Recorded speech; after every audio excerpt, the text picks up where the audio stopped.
যোগ্য চাকরিহারা শিক্ষক already primary স্কুলে চাকরি রিজাইন দিয়ে হাই স্কুলে এসে জয়েন করেছিলাম, কিন্তু দুর্ভাগ্যের বিষয় যে কিছু মানুষের দুর্নীতির কারণে, কিছু নেতা মন্ত্রী আমাদের দুর্নীতির কারণে আজ 26,000 শিক্ষক শিক্ষিকাকে চরম ভোগান্তির মধ্যে পড়তে হয়েছে। আজ আমরা নেতাজি ইন্ডোর স্টেডিয়ামে এসেছিলাম, সেখানে যোগ্য শিক্ষকদের চাকরি ফেরানোর দাবিতে, কিন্তু আমাদের দুর্ভাগ্যের বিষয় সেখানে যোগ্য ক্যান্ডিডেটদেরকে প্রবেশ করতে দেওয়া হয়নি। ভিতরে অনেক অযোগ্য ক্যান্ডিডেট বসে রয়েছে। আমাদেরকে বলা হয়েছিল যে সেখানে যোগ্য ক্যান্ডিডেট সকলে প্রবেশ করতে পারবে। তা আমরা আমাদের সমস্ত যোগ্যতার নথিপত্র ডকুমেন্টস নিয়ে এসেছি, তো সেগুলো দেখেও আমাদেরকে প্রবেশ করতে দেওয়া হচ্ছে না। আজ শিক্ষা ব্যবস্থা চরম সংকটের মুখে। আজ যোগ্য প্রার্থীরা, যোগ্য শিক্ষকেরা রাস্তায়। এর চেয়ে দুঃখের বিষয়, খারাপ বিষয় আর হতে পারে না। আপনি পাস পাননি? আমরা পাস পাইনি না। তাহলে ভিতরে কারা আছে? পাস পাইনি, ভিতরে অযোগ্য ক্যান্ডিডেট রয়েছে। আচ্ছা, তারা বিভিন্নভাবে চ্যানেলের মাধ্যমে তারা পাস কার্ড নিয়ে ভিতরে চলে গেছে। আর যোগ্য ক্যান্ডিডেট রাস্তা দাঁড়িয়ে রয়েছে।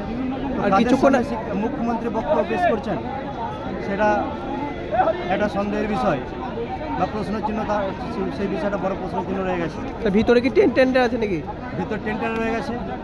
কয়েকজন টেন্টের ক্যান্ডিডেটকে পাওয়া গিয়েছিল, তাদেরকে পুলিশ প্রোটেকশন দিয়ে, গার্ড দিয়ে এদিকে নিয়ে চলে গেছে। তো তাদেরকে নিয়ে ছেড়ে দেওয়া হবে। তো কেন যোগ্যতাকে এন্ট্রি করতে দেওয়া হচ্ছে না? তো আমাদের এটাই দাবি, আমরা যোগ্যতা নির্ণয় পরীক্ষার মাধ্যমে চাকরি পেয়েছিলাম, আর আমরা পরীক্ষা দিতে চাই না। এই কম সময়ের মধ্যে পরীক্ষা দিয়ে আবার কোয়ালিফাই করাটা ভেরি ডিফিকাল্ট টাস্ক। তাই মাননীয় মুখ্যমন্ত্রী, শিক্ষামন্ত্রী এবং শিক্ষা দপ্তরের কাছে আমাদের এটাই দাবি যে আমাদের চাকরির পরীক্ষা ছাড়া অন্য কোনো উপায়ে যাতে আমাদের চাকরি বহাল রাখা যায়, এই জন্য আমরা তাদের কাছে আবেদন জানাচ্ছি। আজ যোগ্য শিক্ষকেরা যোগ্যতা, ট্যালেন্ট, পরিশ্রম, দুর্নীতির কাছে হেরে যেতে বসেছে, প্রায় এক প্রকার হেরে গেছে। তাই এই অবস্থা থেকে মুক্তি পাওয়ার জন্য সমস্ত শিক্ষক, শিক্ষিকা, ছাত্রছাত্রী, সাধারণ মানুষের সমর্থন চাইছে। আপনারা সকলে আমাদের পাশে আসুন, আমরা আপনাদের বাড়ির সন্তান সন্ততির মতো।